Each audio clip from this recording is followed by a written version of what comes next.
느헤미야가 예루살렘 성벽을 리빌딩하는 과정을 저희들 계속해서 보고 있습니다. 그는 기도로 준비했고 순간순간 하나님의 도우심을 의지하며 이 일들을 진행해 나아갑니다. 그럼에도 불구하고 그 과정에 많은 시험과 어려움들이 닥쳐옵니다. 어떤 때는 밖에서의 위협과 공격들이, 또 어떤 때는 공동체 내부의 분열과 갈등들이 있습니다.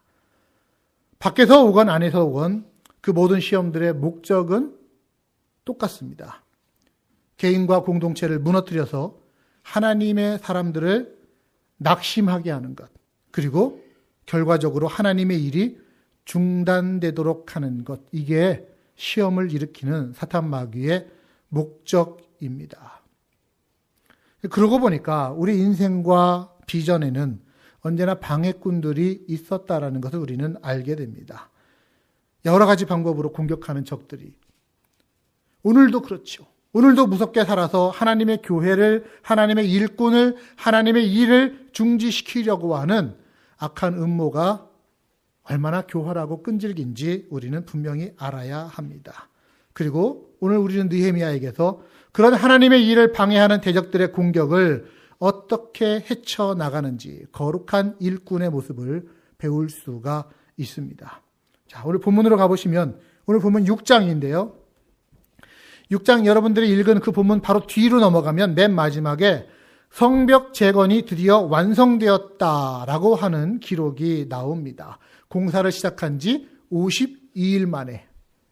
대단한 일이지 않습니까? 공사를 시작한 지 52일 만에 성벽이 재건되어집니다. 오늘 본문은 그러니까 그 완공 기록 바로 앞에 있었던 사건이라고 하는 것이죠. 1절입니다. 산발락과 도비야와 아라비아 사람 게셈과 그 나머지 우리의 원수들이 내가 성벽을 건축하여 허물어진 틈을 남기지 아니하였다 함을 들었는데 그때는 내가 아직 성문에 문짝을 달지 못한 때였더라. 거의 다 됐어요. 이제 성문들의 문짝만 달면 되니까 막바지인 셈입니다. 누가 제일 싫어할까요? 네, 마귀가 싫어하는 거예요. 왜? 마귀가 가장 싫어하는 일이 뭐냐면 하나님의 일이 되어져서 결국은 완성되는 것이기 때문에, 그래서 그들은 끝날 때 되니까 아주 막바지로 방해 공작을 펼치게 됩니다. 그런데 이 마지막 방해 공작은 얼핏 보면 평화의 모습으로 찾아왔습니다. 2절입니다. 산발락과 게셈이 내게 사람들을 보내어 이르기를 오라 우리가 오노 평지에서 한 촌에서 만나자 하니 실상은 나를 해하고자 함이었더라. 자, 성벽 재건이 거의 마무리될 정도까지 되었다. 어이, 그래, 애썼네. 당신이 그동안에 그 황무지 같은 곳에서 행한 일들 내가 인정해 줄게. 그러니 이제 우리는 서로 좀 화해하면서 앞으로의 일들을 좀 함께 의논하면 어떻겠는가, 뭐 이런 거예요. 그러면서 오노 평지로 초대합니다. 오노 평지는요, 예루살렘에서 사마리아 쪽으로 35km 정도 떨어져 있는 초원이었습니다. 사마리아 총독 산발랏이, 즉 하나님의 일을 대적하는 사람이 통치하던 지역에 속해 있었습니다. 말은 초대하고 말은 평화회담을 벌이자라고 하는 거지만 사실은 성벽 재건 과정에서 예레미야를 그 현장에서 빼내자는 거예요. 예레미야를 둘러싼, 예레미야를 따르는 사람들에게서 예레미야를 단독으로 놓자라고 하는 겁니다. 그리고는 자기네 진영으로 유도해서 결국 뭐 하자고? 암살하고 죽이자고 하는 계획을 갖고 있었던 것이죠. 겉으로는 평화회담입니다. 그러나 속으로는 암살 계획을 꾸밉니다. 마치 광명의 천사로 가장하고 접근하는 사탄과도 같이 우리 곁에 다가와서 그렇게 천사의 모습으로 하고서는 좋은 말을 하지만 사실은 음모를 꾸미고 있는 거예요. 만약에 이 작전에 넘어가서 느헤미야가 오노 평지로 갔더라면 그 신상에도 분명히 문제가 생겼을 것이고 성벽 재건의 역사는 큰 지장을 받았을 것이라 생각됩니다. 그러나 느헤미야는 그들의 속셈을 알고 있었어요. 실상은 이라고 기록되어 있습니다. 실상은 분별했다라고 하는 겁니다. 그리고 거절합니다. 3절입니다. 내가 곧 그들에게 사자들을 보내어 이르기를 내가 이제 큰 역사를 하니 내려가지 못하겠노라. 어찌하여 역사를 중지하게 하고 너희에게로 내려가겠느냐. 자, 이 본문에서 가장 핵심되는 말이 뭘까요? 내가 큰 역사를 하니 내려가지 못하겠다라는 것입니다. 지금 내가 하고 있는 일이 당신 보기에는 설렁설렁해 보이니 아니다. 내가 하는 일이 중요한 일이고 내가 하는 일이 큰 일이기 때문에 나는 당신이 부르는 거기에 가지 못하겠다, 않겠다라고 하는 것입니다. 지금 자기가 하는 일을요, 중요한 일로 여겼어요. 큰 일로 여겼어요. 아니, 위대한 일로 여겼어요. 아니, 하나님의 일로 여겼습니다. 내가 하는 일이 바로 지금 하나님의 일이다. 내가 이 중요한 일을 지켜두고 어디 가겠느냐. 나는 지금 내가 하는 일에 이 페이스를 늦출 수 없다. 지금 그 얘기를 하는 겁니다. 내가 하고 있는 일에 사명에 집중하겠다라는 의지를 표현하는 것이죠. 여러분, 내가 하고 있는 일에 대한 목적의식이 분명한 사람은요, 자기가 하는 일이 누구에게서부터 온 것인지를 압니다. 하나님께서 내게 소명으로 주신 일이라는 것을. 나는 이 일을 위해서 왔고 나는 이 일을 위해서 살아가고 있다라는 것을 압니다. 여러분들 생일 맞이하면은 제가 할 수 있으면 여러분들에게 문자를 보내든지 하면서 생일 축하를 드립니다. 그때 늘 쓰는 말이 이거예요. 하나님께서 이 땅에 보내신, 그러니까 이 땅에 보냄받은 파송 기념일을 축하드립니다. 아무쪼록 보내신 이의 뜻 받들어서 하나님께 영광이 되어지고 기쁨과 보람, 감사가 넘치는 삶을 사시기를 바랍니다. 그 내용에 들어있는 포인트가 뭐겠습니까? 우리가 지금 살아가는 것이 하나님의 사명 때문에 사는 것이라는 거예요.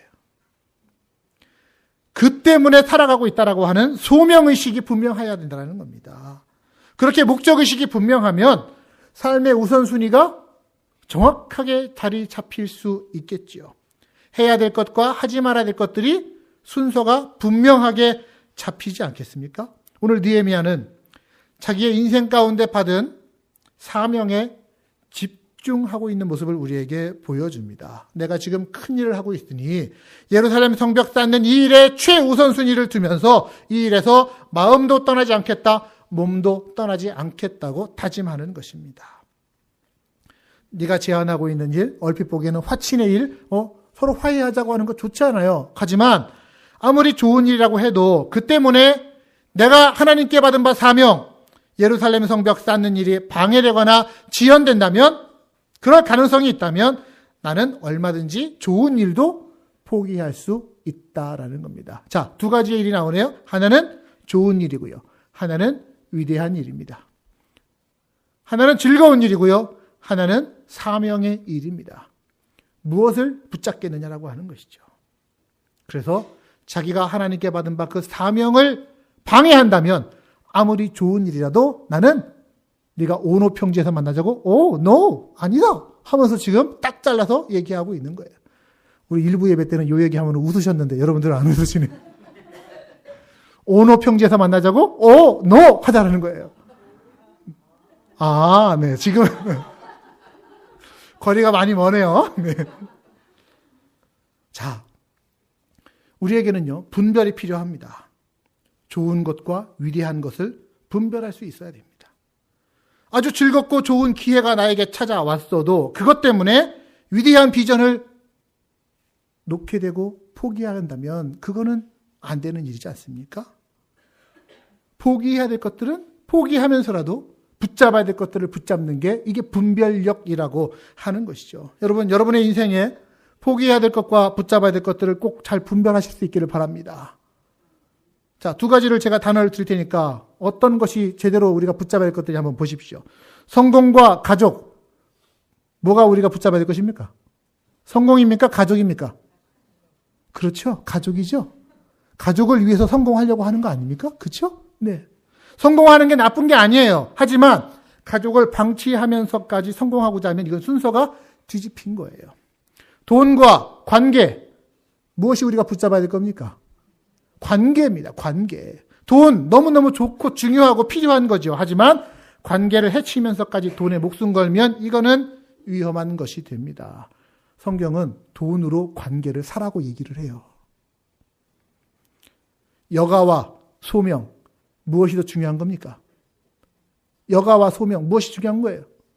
소명이죠, 소명. 하나님이 나를 부르신 바 그 뜻대로 행하는 거.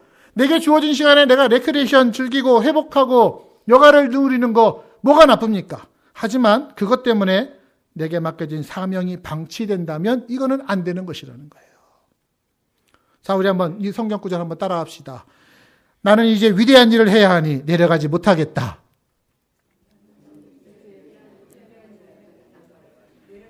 네, 내가 이 위대한 일을 하고 있으니, 큰 역사를 하고 있으니 내려가지 못하겠다. 지혜롭고 확실한 거절입니다. 악한 이의 꾀가 있지만 그러나 사명의식에 붙잡혔더니 그것을 온전히 분별할 수 있게 된 것입니다. 시편 1편 1절은 말하죠. 복 있는 사람은 악한 자들의 말을 듣지 아니한다. 악인의 꾀를 따르지 아니한다고요. 하나님 주신 사명에 붙잡혀야 악한 자들의 꾀에서 넘어지지 않게 됩니다. 자, 한 번 꼬셨는데 안 넘어와요? 거기서 포기하지 않습니다. 4번씩이나 집요하게 유혹합니다. 그럼에도 불구하고 넘어가지 않습니다. 이런 점에서는 우리가 사탄에게도 배울 점이 있어요. 뭐예요? 집요함이에요, 집요함. 아주 부지런하고 집요한 것이 있습니다. 끈질깁니다. 여러분, 하나님은 게으른 자를 쓰시지 않습니다. 하지만 사탄도 게으른 자는 안 씁니다. 네, 금방 포기하는 사람은 사탄도 저 사람 갖고는 안 되겠다 하시는 거예요. 주님 다시 오시는 그날까지 사탄의 유혹과 시험은 계속될 줄을 여러분 믿으시기를 바랍니다. 네. 하지만 너무 두려워하지 마세요. 공격이 집요하면 집요할수록 거절도 단호하면 되는 거예요. 빈틈 주지 않으면 되는 거예요. 그럼 얼마든지 이길 수 있습니다. 자, 4번의 공격이 무의로 돌아가자 5번째 공격, 작전을 바꿉니다. 5절과 6절 보십시오. 산발랏이 5번째는 그 하인의 손에 봉하지 않은 편지를 들려 내게 보냈는데, 자, 봉하지 않은 편지. 편지를 보내는데 편지를 갖다가 접어서 붙이지를 않았어요. 당시에 편지를 보낼 때는요, 전달 과정에서 남이 누군가가 보면은 안 되니까 파피루스에다 혹은 가죽 양피에다가 글을 쓰는데 그거를 돌돌돌 말아서 끈으로 묶고 거기에 맨 끝에다가 진흙을 바르고 그리고 자기의 가문이나 자기를 상징하는 인장, 도장을 찍어서 봉인하는 게 관례입니다. 그래야만 그것이 딱 왔을 때 이거는 봉해진 편지, 저 사람이 썼고 중간에 아무도 보지 않았다라는 것을 인정하게 되는 것이죠. 그런데 지금 편지를 어떻게 보내요? 봉하지 않은 채 보냅니다. 왜? 일부러 편지를 전하는 사람들이 그 내용을 열어서 볼 수 있게, 그리고 보는 것으로 그치지 않고, 우리 사람은 은밀한 거를 알면은 가만히 안 있어요. 예. 자꾸 뭔가 퍼뜨리고 싶은 마음이 생깁니다. 그래서 백성들 사이에 전파하게 하기 위해서 일부러 봉하지 않은 편지를 붙이는 겁니다. 그 내용을 뭡니까?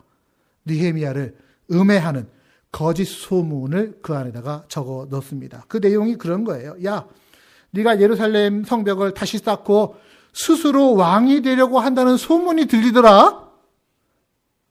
그런 소문을, 있지도 않은 악성 루머를 거기다가 적어서 사람들한테 읽으라고 얘기를 하는 거예요. 전략이 뭡니까? 소문이 돌고 돌아서 어디에까지? 느헤미야의 주인 되는 페르시아 임금의 귀에게까지 들어가게 하는 것. 반란을 일으키고 있려 하나? 라고 하는 생각이 드는 겁니다. 참 기가 막힌 전략이죠. 옛날이나 지금이나 이 나쁜 짓 하는 사람들은 악한 지혜가 있습니다. 얼마나 머리가 잘 돌아가는지 몰라요. 사람들이 그러더라. 요즘 말로 하면은 카더라 통신을 만들어내는 겁니다. 인터넷 게시판에다가 치는 거예요. 거짓 소문을 만들어 갖고서 이 사람 혹시 이런 것 같은데, 이런 과거와 이런 전력이 있었던 것 같은데 하면서 놓으면은 눈이 굴러가면서 점점점 커져가듯이 소문은 굴러가면서 점점 커져가는 겁니다. 자, 만약에 느헤미야의 입장이 되어 보십시오. 내가 느헤미야인데 나에 대해서 악성 루머가 떠돌기 시작한다. 나는 순전한 마음으로 하나님의 영광을 위해서 예루살렘 성벽을 재건하려고 하는데 저 사람 저거 하고 나왔거든, 자기가 왕이 되려고 하는 속셈이 있다더라 하면서 그런 소문들이 퍼져나간다. 사람들이 나를 의심의 눈초리로 쳐다본다. 그리고 옆에서는 아니 땡 굴뚝에 연기 날까 하면서 얘기한다. 어떻게 할까요? 한편으로는 마음이 상처를 받죠. 내가 이런 의심을 받으면서 이런 소리를 들으면서까지 이 일 할 필요가 있나? 에라, 그만두자. 내 정직함, 내 순전함을 증명하려면 나 이거 그만두자. 이럴 수 있는 거예요. 여러분, 이때가 마귀의 전략이 성공하는 순간입니다. 이게. 왜? 거짓 소문을 만들고 퍼뜨리는 목적이 뭐라고요? 하나님의 사람을 하나님의 일에서 떠나게 만드는 것이기 때문에. 그게 목적이기 때문이에요. 거짓의 아비를 마귀라고 얘기합니다. 그는 거짓을 이용해서 사람들을 낙심시키고자 합니다. 결국은 하나님의 일, 하나님이 기뻐하시는 일, 하나님의 사람들이 붙들고 있는 그 하나님의 일을 중지시키려고 하는 작전을 기를 쓰고 한다라고 하는 거예요. 그런데 이 일이 마귀들만 하고 있는 일이 아니고요. 때로는 우리 하나님의 백성들도, 이 자리에 앉아 계신 여러분들도 가끔은 마귀의 도구가 돼가지고 그 마귀의 일에 편승하는 경우가 있습니다. 뭘로? 우리의 혀로, 우리의 입술로. 악성 루머를 너무 쉽게 믿어서도 안 되겠지만 그거를 퍼뜨리는 도구가 되면 안 됩니다. 믿는 사람들은 특히 그것을 주의해야 됩니다. 중상모략, 거짓말, 이거는 우리 공동체를 파괴하는 아주 깊은 원흉 중에 하나이기 때문에 내가 주의하고 분별해야만 되는 거예요. 여러분, 오늘도 봉하지 않은 편지가 여러분들 주위에 막 돌아다닙니다. 배달되어 오는 거예요. 이거 갖고 누구한테 좀 전해달라고 하면서 봉하지 않은 편지를 줘요. 그러면은 궁금하니까 열어보고 그랬어? 하면서 그걸 가지고 옆에 사람 누구에게 하라는 전도는 잘 안 하는데 이러는 거는 열심히 전도하면서 막 퍼치를 경우들이 있는 거죠. 부디 봉하지 않은 편지를 들고 다니며 여러분 마귀의 하수인 노릇하지 마시기를 부탁드립니다. 공동체의 가장 치명적인 것 중에 하나가 거짓 소문 퍼뜨리고 전달되어지는 거예요. 그래서 믿는 사람들은 말을 할 때 세 개의 문을 통과한 후에 말을 하라고 권면합니다. 세 개의 문, 3번 생각하라는 거예요. 세 개의 문, 첫 번째 문은 뭡니까? 이게 과연 사실인가? 진실인가? 라고 하는 진실의 문을 통과한 후에 말하는 겁니다. 두 번째 문이 또 있습니다. 그건 뭡니까? 사실일지라 할지라도 이 말을 했을 때 공동체에 유익한가? 덕을 세우는 말인가? 이 문을 통과한 후를 생각합니다. 그리고 마지막 또 하나의 문이 있습니다. 그게 뭡니까? 그것을 전하는 내 태도가 사랑의 동기에서 나온 말인가를 분별해야 되는 거예요. 자, 3가지. 첫 번째는 뭐예요? 사실의 문. 두 번째는 덕의 문. 세 번째는 사랑의 문을 통과한 후에 입을 여는 거예요. 에베소서 4장 29절은 이렇게 말합니다. 무릇 더러운 말은 너희 입 밖에도 내지 말아라. 오직 덕을 세우는 데 소용되는 말로 선한 말을 해서 듣는 자들에게 은혜를 끼치게 하라. 아멘. 우리가 입술을 연다면 이런 3개의 문을 통과한 후에 전해서 결국 은혜가 서로 전달되어지는 하나님 우리에게 혀와 입술을 주신 목적이 이루어져 가게끔 살아가야 되지 않겠습니까? 부디 사실에 근거한 말만 하실 수 있기를 바랍니다. 덕이 되는 말만 골라 하실 수 있기를 바랍니다. 여러분들의 입술에 파수꾼을 세우실 수 있기를 부탁드립니다. 시편 141편 말합니다. 주여 내 입에 파수꾼을 세우시고 내 입술에 문을 지키소서. 우리 같이 한번 읽어볼까요? 시작. 주여 내 입에 파수꾼을 세우시고 내 입술에 문을 지키소서. 아멘. 아멘. 자, 느헤미야 중상 모략을 당하기 시작합니다. 대부분의 사람들은 모략과 비방을 당하면 억울한 마음에 사람들에게 그것들을 가서 하소연하며 해명하고 싶어 하지요. 하지만 느헤미야는 이 일로 인해서 자기를 변호하는 데 시간을 들이지를 않습니다. 사람들 찾아다니면서 해명하는 게 아니라 사실관계만 그 일을 처음 시작한 사람에게 딱 짚어서 얘기하고 있는 거예요. 네가 말하고 있는 거 그거 거짓이고 사실이 아니야. 이 한마디를 딱 던진 후에 그리고 그 문제를 사람이 아니라 하나님께 가지고 나아갑니다. 9절입니다. 이는 그들이 다 우리를 두렵게 하고자 하여 말하기를 그들이 손이 피곤하여 역사를 중지하고 이루지 못하리라 함이라. 주여 이제 내 손을 힘입게 하옵소서. 이렇게 기도했다는 것입니다. 자, 처음에 자기를 향한 비방의 말이 들려올 때에 손에 힘이 빠지지 않겠습니까? 포기하고 싶을 만큼 마음이 상하고 불쾌하지 않았을까요? 그러나 이내 그 유언비어의 본질을 분별해 냅니다. 아, 이거는 사탄이 하는 짓이구나. 내 손에 힘을 빼서 결국은 예루살렘 성이 재건되지 못하게 하도록 하는 작전이구나. 그렇다면 나는 이 일에 대해서 사탄과의 전쟁을 선포하겠다. 주여, 내 손에 힘을 더해 주셔서 이 성을 계속 건축할 수 있게 해 주십시오. 이게 지금 느헤미야의 기도입니다. 주여, 내 손을 힘있게 하옵소서. 여러분, 우리가 하나님의 일을 할 때에 분명히 알아야 될 것이 있습니다. 그건 뭐냐면 하나님이 하시고자 하는 일은 반드시 이루어진다라는 거예요. 믿으세요? 하나님의 일은 분명히 이루어집니다. 하나님이 그 일을 나에게 비전으로 주시고 내게 동참할 수 있는 기회를 주셨을 때 여러분, 그걸 우리가 차버리는 것은 이거는 안타까운 거 아닙니까? 끝까지 붙들어야 될 것 아니겠습니까? 그 과정에 내 자신의 명예가 손상된다 해도 그것보다 하나님의 일이 더 크다라는 것을 우리는 분별할 수 있어야 됩니다. 그 과정에 내 자존심이 조금 상처받는다 해도 하나님의 일이 되어지는 것이 더 우선순위라는 것을 우리는 알아야 된다는 거예요. 내 명예 회복은 누구에게 맡깁니까? 모든 일의 사실관계를 분명하게 알고 계신 하나님께 맡기는 겁니다. 하나님이 내 명예는 지켜주실 것이다. 하나님의 때에 하나님의 방법으로 분명히 밝히실 것이다. 그러니 나는 내게 맡겨진, 내 손에 주어진 이 거룩한 사역이 흔들리지 않도록 힘을 내는 것입니다. 그래도 자존심 상해도 명예가 손상받아도 그래도 나는 하나님의 일을 집중하겠다. 주여 내 손을 힘있게 하옵소서. 주여 내 손을 힘있게 해주옵소서. 느헤미야의 신앙 인격이 여러분 여기서 우리에게 보여집니다. 하나님의 일이 결국은 되어지도록 자신의 생각과 자신의 마음과 자신의 행동을 이끌어가고 있는 이 느헤미야. 이것이 바로 하나님의 사람의 성품이고요. 이게 하나님의 사람의 영성이고요. 이게 하나님의 사람의 신앙 인격이라고 저는 보고 있습니다.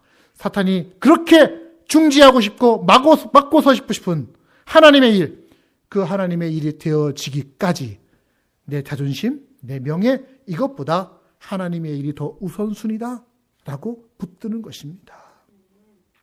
그러면서 말합니다. 주여 내 손에 힘을 더해 주옵소서. 우리 한번 같이 할까요? 주여 내 손을 힘있게 하옵소서. 네, 손에 하나님께서 힘을 주실 줄로 믿습니다. 굳세게 붙드는 거예요. 자, 거짓 함정에 빠지지 않았습니다. 거짓 소문에도 휩쓸리지를 않습니다. 그럼에도 불구하고 그 시험은 계속 이어집니다. 이번에는 친구를 통한 시험이네요. 느헤미야에게 스마야라고 하는 이름의 선지자 친구가 있었습니다. 며칠 동안 얼굴이 안 보여가지고서 그 집에 찾아갔어요. 안부차 들렀더니 어디선가 듣고서 이런 얘기를 합니다. 10절 말씀 보십시오. 그가 이르기를 그들이 너를 죽이러 올 터이니 우리가 하나님의 전으로 가서 외소 안에 머물고 그 문을 닫자. 저들이 반드시 밤에 와서 너를 죽일까 염려하기 때문이다. 이런 말이죠. 자네, 지금 자네를 죽이려고 하는 암살자들이 쫙 퍼졌어. 어디 안전한 데 가서 좀 숨어야 될 것 같은데 가만 보니까 내가 보기에 제일 안전한 데는 하나님의 전이네. 하나님의 성전, 성소 혹은 지성소, 거기에 가서 꼭 숨어 있으면은 안전할 수 있을 것 같은데 우리 거기 가서 숨지 않겠나? 자, 얼핏 들으면 나를 굉장히 위하고는 아주 고마운 충고 같은데 여기에는 함정이 있습니다. 나를 위하는 척하면서 하는 말이 거짓일 수 있다는 거예요. 성소에 가서 숨자, 지성소에 가서 숨자. 성전의 지성소, 성소는요, 정해진 사람만 들어가는 곳입니다. 제사장들만 들어갈 수 있는 장소입니다. 그러니까 지금 이 말은 뭐냐면 느헤미야를 위하는 것 같지만 사실은 느헤미야더러 대놓고 하나님 말씀 어기라 라고 얘기하는 거예요. 암살의 두려움에 쫓겨서 거기 숨으라라는 얘기예요.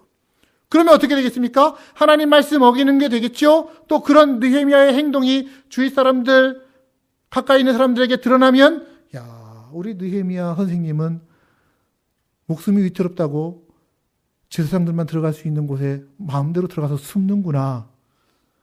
느헤미야를 불신하게 될 것을 기대하면서 만든 모략입니다. 이건 역시 분별이 필요합니다. 우리에게 들려오는 소리가 뭐예요? 야, 지금 죽느냐 사느냐가 문제인데 하나님 말씀이 대수냐? 너 지금 먹고 사는 게 달렸는데 하나님 말씀 지키는 게 대수냐? 분별해야 되지 않겠습니까? 지금 내 주위 사람들로부터 오는 충고가 과연 하나님께로부터 온 것인지 아니면 사람의 생각인지 분별해야 되지 않겠습니까? 하나님의 말씀에 부합하는지 하나님 말씀에 충돌하는지 알아야 되지 않겠습니까? 선지자라고 하는 사람이 지금 하는 충고가 이런 거예요. 상황이 이만저만하니 하나님 말씀 한 번쯤 눈 감아도 된다. No. No. 아니에요. 하나님 말씀을 어기면서까지 목숨 구하라 하는 충고 들어보니까 분별하게 되는 거예요. 아, 이건 분명히 하나님께로부터 온 말씀이 아니구나. 그래서 느헤미야가 반응합니다. 11절 내가 이르기를 나 같은 자가 어찌 도망하며 나 같은 몸이면 누가 외소에 들어가서 생명을 보존하겠느냐? 나는 들어가지 않겠노라. 나는 그렇게는 못해. 아니 나는 그렇게는 안 해. 왜? 하나님 말씀? 나는 하나님 말씀이기 때문에 그거 어길 수는 없어. 지금 이 얘기를 하는 것입니다. 비록 자기 자신이 유다의 총독이라고 하더라도 상황이 아무리 급박하다 하더라도 하나님 앞에서 자기가 있어야 할 자리, 있지 말아야 할 자리를 분별할 수 있었습니다. 해야 할 일과 하지 말아야 할 일을 분별하는 사람이었습니다. 선을 지켰다라고 하는 것이죠. 왜? 늘 그는 기도하는 사람이었기 때문에, 늘 말씀을 읽고 묵상하는 사람이었기 때문에 분별할 수 있었던 거예요. 과거에 사울 왕이 있었습니다. 사울 왕은 자기가 왕인데라고 하는 이 왕의 자의식이 너무 뛰어나다 보니까 선을 넘어가 버렸어요. 왜? 제사장만 지낼 수 있는 제사까지, 제사장이 좀 늦게 온다고 해갖고서는 자기가 직접 치렀다가 하나님께로부터 진노를 결국 사는 일이 우리한테 기록되어져 옵니다. 여러분, 하나님 말씀 앞에 우리는 겸손해야 됩니다. 하나님 말씀 앞에 우리는 경외하는 마음을 분명히 가져야 됩니다. 하나님의 말씀이다라고 하는 것을 기억해야 된다는 거예요. 아, 내가 이만큼 일하는 사람인데, 내가 이만큼 헌신하는 사람인데, 내 직분이 그래도 이 정도인데, 오만해져서 주어진 선을 넘어가서는 절대 안 된다는 것을 우리는 기억해야 됩니다. 느헤미야는 그 선을 지금 지키는 거예요. 더 나아갑니다. 느헤미야는요, 자기 자신이 가진 비전이 자기의 비전이 아니고 하나님의 비전이라는 것을 알았어요. 하나님이 나한테 심으신 비전이기 때문에 이 비전은 이루어질 것이고 이루어져야만 하고 나는 이 일에서 결코 떠날 수 없다. 비록 내 목숨이 위협받는 한이 있어도, 아니 비록 내 목숨이 이것 때문에 없어지는 한이 있어도 나는 하나님의 비전에서 결코 떠날 수 없다. 비전이 크냐? 암살의 위험이 크냐? 비전이 크다라는 거예요. 생명이 크냐? 사명이 크냐? 사명이 크다라는 거예요. 여러분, 생명이 뭔지 아십니까? 살아있는 사명이에요. 내가 아직 생명을 누리고 있는 이유는 하나님이 내게 맡기신 사명이 아직 남아있기 때문입니다. 사명이 끝난 사람은 하나님이 데려가시죠. 여러분의 생명이 아직 남아있는 이유는 여러분에게 기대하시는, 하나님의 기뻐하시는 사명이 남아있기 때문입니다. 그러면 그거를 비교할 거, 저울질을 잘 하셔야 되는 거예요. 생명이 큰 게 아니라 사명이 큰 거예요. 사명을 끝까지 붙드는 자는 생명 또한 이어지게 되는 것입니다.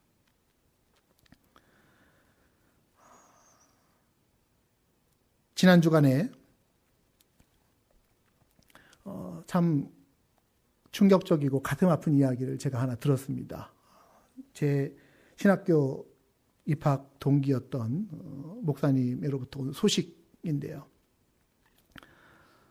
브라질의 상파울로 대한교회의 이민 목회자로, 그리고 또 브라질 현지인들에게 복음을 전하는 선교사로 가기 위해서 한국 땅을 출발해서 브라질에 갔습니다. 그게 불과 15일 전의 일입니다. 그런데 우리 이제 그 단체 카톡방 뭐 이런 데 있지 않습니까? 동기들 있는 곳에서 소식이 들려온 거예요. 브라질로 사역하러 간 우리 심 목사님, 심 선교사님 사모님께서 현지에서 돌아가셨다라는 겁니다. 15일 만에. 충격적인 소식이었어요. 그리고 모든 사람들이 거기 함께 아파하고 있고 하는데 계속 소식이 들려오는데 그 심 목사님에게서 이런 내용이 상황과 더불어서 전해져 왔습니다. 제가 그걸 여러분들과 좀 나누고 싶습니다. 우리 부부는 브라질에 예배자로 왔습니다. 부르신 곳에서 하나님을 예배하는 것을 소망했고 기다렸습니다. 그런데 제 아내는 브라질에 11월 31일 날 도착해서 12월 14일 하나님의 품에 안길 때까지 단 한 번도 예배를 드리지를 못했습니다. 브라질에 있었던 15일 동안 내내 병원에 있어야 했습니다. 처음에는 구토, 탈수, 먹지 못함, 수면 부족, 약한 고산병 등으로 시작해서 병원을 찾았는데 콩팥 기능 장애로 온몸이 붓고 복수가 차더니 기존의 루푸스 증상과 겹쳐버렸습니다. 병원에 계속되는 처방에도 불구하고 오히려 악화일로를 겪어갑니다. 그리고 마침내 혈전증과 폐렴, 저혈압, 심장마비로 14일 오전 8시 먼저 하나님의 부르심을 받았습니다. 도대체 어떻게 며칠 사이에 이런 일이 일어났는지 알 수도 없고 믿어지지도 않습니다. 그렇다고 누구를 원망하거나 우리의 선택을 후회할 마음 조금도 없습니다. 모두들 자기 자리와 역할을 최선을 다했다는 것을 저는 알기 때문입니다. 다만 이런 상황을 보면서 하나님께서 저희 부부에게 깨닫게 하신 것이 있습니다. 첫 주간은 우리 부부를 철저하게 브라질화 시키시려는 하나님의 방법임을 알았습니다. 언어도 음식도 통하지 않는 곳에서 병원 생활, 한국에서의 사고방식으로는 안 된다라는 훈련 과정이었습니다. 그것을 머리가 아닌 몸으로 배운 저희 부부는 홀가분해졌고 하나님과 주변 환경에 감사할 수 있었습니다. 그런데 다음 주간이 되며 감사와 소망으로 가득하며 퇴원 날짜만 기다리고 있었는데 약물 처방의 부작용이 온 것입니다. 더 깊어가고 더 깊어갑니다. 그것이 불과 2, 3일 사이의 일입니다. 저희 부부는 악화일로의 몸 상태를 보며 히브리서 9장 22절 말씀, 피 흘림이 없은즉 사함이 없느니라. 이 말씀을 묵상하게 되었고 우리가 예수님은 아니지만 무언가 희생 제물과 미랄이 필요함을 느꼈습니다. 하나님은 브라질의 복음화를 위해 제 아내를 쓰셨다고 저는 고백합니다. 제 아내를 위해 그렇게 많은 분들이 한국과 브라질에서 간절히 중보기도 해주셨는데 이런 일이 생긴 것 분명 하나님의 깊은 섭리라고 봅니다. 아내의 갑작스런 소천 이후 교회와 상파울로 지역교회 그리고 브라질 선교사님들이 오셔서 입관예배, 화장예배를 드리며 함께 마음을 나누어 주셨습니다. 그동안의 모든 말들을 잠잠히 만들었고 하나님만 바라보게 하셨습니다. 제 아내는 하나님을 예배하는 제물이었고 미랄이었습니다. 그렇게 브라질 땅에서 예배드리기를 소망하더니 첫 예배이자 마지막 예배를 자신의 모든 것을 드리며 예배했습니다. 하나님, 예배자 되어 하나님을 진정으로 예배하게 하시니 감사합니다.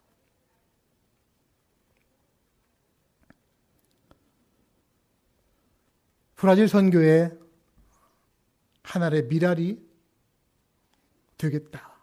마음으로 시작한 것이 실제로 하나님은 그 몸을 그 미랄로 받으셨다라고 하는 고백을 듣게 됩니다. 몸이 아프면 이 일을 포기할까? 방향을 바꿀까? 생명의 위협을 받으면 하나님 말씀 한 번, 두 번쯤 어겨도 괜찮지 않을까? 하는 과정에 자존심 상하고 상처받고 사람들에게 손가락질 받고 오해받으면 그만두고 때려칠까? 우리는 쉽게 생각합니다. 그러나 우리 심 선교사님도 느헤미야도 성경에서 많이 기억되어지는 많은 하나님의 사람들은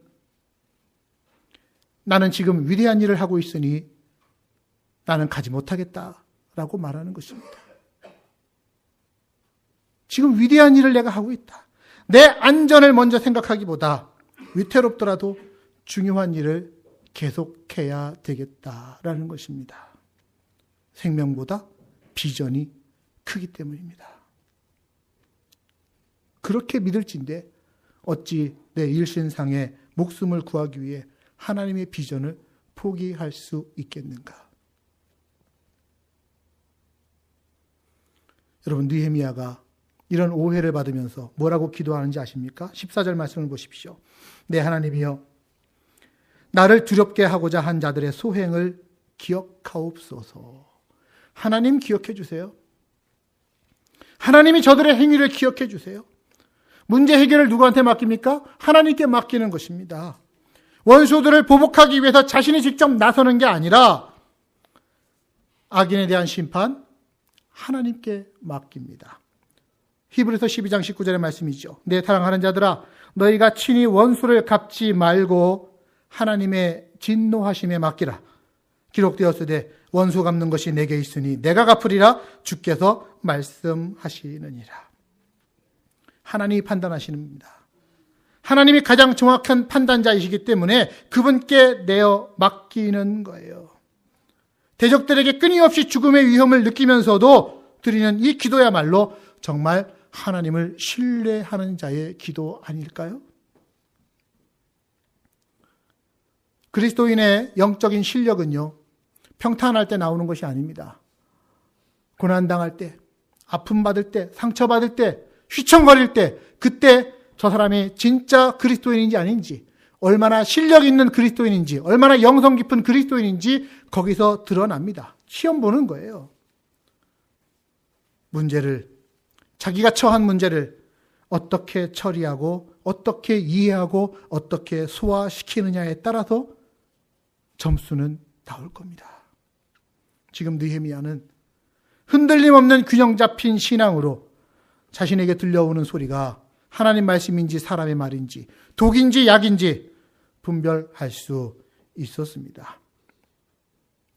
기도 생활이 꾸준히 되어졌고 그 과정에 하나님을 향한 전적인 신뢰가 있었기 때문이겠지요. 여러분 기억하십시오. 느헤미야의 기도, 하나님께 모든 걸 맡기니 하나님이 기억하옵소서. 하나님이 판단하시옵소서. 하나님이 해결해 주옵소서. 말씀 마무리합니다. 느헤미야에게 닥쳐왔던 여러 가지 시험과 유혹들, 그것은 어떻게든지 느헤미야로 하여금 하나님의 일을 감당하는 그 현장을 떠나게 하려는 데 목적이 있었습니다. 갈등을 일으키고 음해하고 낙심케 해서 하나님의 일 손 놔버리고 결국 하나님의 일이 진행되지 않는 것이 계획이에요. 그런 사탄의 시험과 유혹들 분별해야 되지 않겠습니까? 오늘 말씀의 굉장히 중요한 포인트는 바로 분별입니다. 우리 자신의 삶의 목적과 사명을 하나님 앞에서 분명히 하고 나를 통해 하나님이 이루시기를 원하시는 그 하나님의 마음을 붙들면서 그 뜻에 순종하는 것입니다. 내가 있어야 할 자리를 지키는 사람이 되자. 어디가 내가 있어야 할 자리인지, 무엇이 내가 붙들어야 할 것인지, 나는 지금 위대한 일을 하고 있으니 내가 갈 수 없다. 내가 하고 있는 이 위대하고 하나님의 일에 나는 페이스를 겪고 늦출 마음이 없다. 하나님의 비전이 곧 나의 비전이다. 후퇴하지 않고 물러서지 않고 그 자리를 지키는 사람. 결코 중단될 수 없는 헌신과 충성이 느헤미야에게서 우리에게 보여집니다. 여러분, 그 사명의 길 결코 쉽지 않습니다. 사람들에게 오해받고 손가락질받고 자기가 가지고 있는 것들을 희생해야 되고, 심각한 경우에는 이렇게 생명을 잃어버리면서도 그 일이 진행될 수도 있습니다. 하지만 여러분, 두려워하지 마세요. 기죽지 마세요. 염려하시지 마세요. 시험과 유혹이 없는 게 승리가 아닙니다. 시험과 유혹이 닥쳐오더라도 그것을 내가 어떤 믿음과 어떤 마음으로 이겨내느냐가 우리에게는 중요하고, 그것이 우리를 진정한 승리로 이끌어 갈 줄로 믿습니다. 찬송가 가사 중에 이런 내용이 있어요. 373장에 있는 찬송인데요. 큰 물결 일어나 나 쉬지 못하나 이 풍랑으로 인하여 더 빨리 갑니다. 큰 물결 일어나서 이 물결들 때문에 내가 쉬지를 못합니다. 하지만 이 풍랑으로 인해서 나는 더 빨리 하나님께로 가까이 갈 수 있습니다. 중요한 건 하나님이 우리와 함께 계시다는 것을 기억하는 것입니다. 하나님이 나와 함께 하시다. 하나님이 나를 붙들어주고 계시다. 이 전쟁은 내 것이 아니라 하나님께 속한 것이다. 느헤미야가 강한 사람이죠. 하지만 느헤미야가 강한 이유가 느헤미야가 강했기 때문이 아니라 느헤미야가 의지하고 있는 분, 아니 느헤미야를 붙들고 계신 하나님이 강하셨기 때문에 느헤미야가 강했던 거예요. 그가 약한 순간들이 왜 없겠습니까? 하지만 그때마다 다시 일어설 수 있었던 이유는 하나님을 향한 기도의 끈을 결코 놓지 않았기 때문인 것입니다. 여러분, 우리들 모두 다 약하죠. 가진 것도 별로 없죠. 힘도 지혜도 사실은 약한 존재들입니다. 하지만 기억하십시오. 내 혼자 힘으로는 아무것도 감당할 수 없고 넘어질 수 없을지라도 나를 붙들고 계신 하나님은 강하신 분이라는 것. 나를 붙들고 계신 하나님은 천지의 창조주이시라는 것을, 섭리자이시라는 것을 우리는 기억하면서 믿는 겁니다. 그 하나님이 나의 아버지가 되시고 나를 사랑하시고 나를 주의 손에, 주의 품 안에 붙들고 계시다라는 것을. 내가 약함을 인정할 때 우리는 주를 의지할 수밖에 없고, 그때가 곧 나의 강함이 되어지는 것입니다. 오늘 느헤미야의 말씀을 기억합시다. 주여, 내 손을 힘있게 하옵소서. 상황이 아무리 어렵다 한들, 사람들이 나를 향해서 아무리 뭐라고 한들 결코 내가 있어야 할 자리를 떠나지 않으면서 내게 다짐하고 하나님께 간구합니다. 주여, 내 손을 힘있게 하옵소서. 내가 하는 일은 위대한 일이니 나는 결코 이 일에서 벗어날 수 없도다. 이렇게 다짐하며 여러분들이 있어야 할 자리를 지키며 그걸 통해 하나님의 사명을 이루어가는 복된 생명 되시기를 주님의 이름으로 축복합니다. 같이 기도하겠습니다.